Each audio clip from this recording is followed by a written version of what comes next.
दीपावली की कहानी। दीप जल उठे। एक बार की बात है, दीपावली का दिन था। पूरे मोहल्ले में दीपावली की धूम मची थी।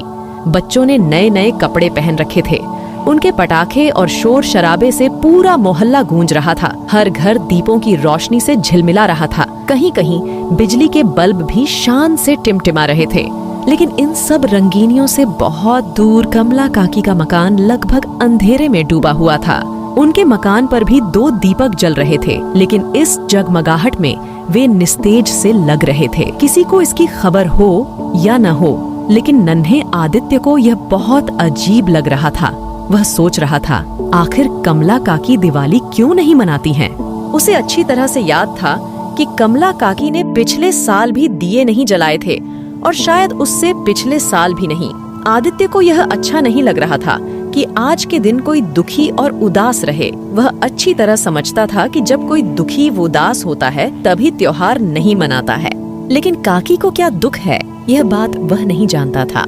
आज मैं काकी का दुख जानकर ही रहूंगा, यह निर्णय करके वह जा पहुंचा अपनी माँ के पास। माँ उस समय रसोई घर में मिठाई तैयार कर रही थीं। आदित्य को कुछ चिंतित देखकर व्यग्रता से पूछा, क्या सोच रहा है बेटा? माँ, कमला काकी हमारी तरह बहुत सारे दीपक क्यों नहीं जलाती हैं? वे बहुत दुखी हैं बेटा। उन्हें दिवाली का त्योहार अच्छा नहीं लगता क्योंकि इस दिन उनका इकलौता बेटा पटाखे चलाते समय दुर्घटनाग्रस्त होकर मर गया था। उनके पति भी नहीं हैं। बेचारी मेहनत मजदूरी करके गुजारा करती हैं। बेटे ने कहा, आप मुझे हमेशा कहती हो कि दीन दुखी की सेवा करनी चाहिए। आदित्य ने आज्ञा लेने की दृष्टि से पूछा, तब क्या मैं काकी का बेटा बन जाऊं? माँ ने मुस्कुराते हुए कहा, किसी अच्छे काम के लिए मैं भला क्यों मना करूंगी? माँ की स्वीकृति मिलते ही आदित्य का चेहरा खिल उठा। वह सरपट कमला काकी के घर की ओर भागा, लेकिन माँ की आवाज सुनकर उसे वापस लौटना पड़ा। बेटा, यह मिठाई तो लेते जा।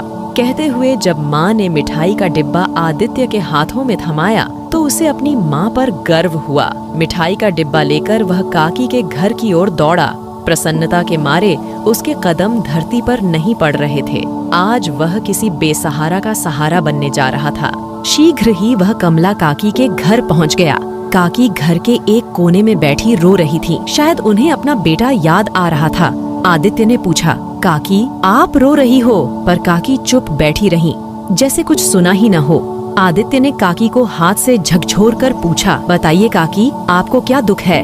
लेकिन काकी ने आदित्य के प्रश्न का कोई जवाब नहीं दिया।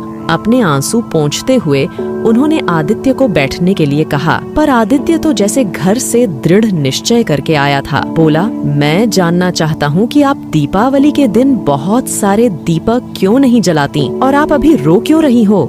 आदित्य की जिद के आगे कमला काकी को झुकना पड़ा। उन्होंने भरे गले से इतना ही कहा, जरा अपने बेटे की याद आ गई थी। आज अगर वह जीवित होता तो वह भी तुम्हारे जितना ही होता। आदित्य ने भोलेपन के साथ कहा, काकी, अगर बेटा नहीं रहा तो क्या मैं आपका बेटा नहीं बन सकता?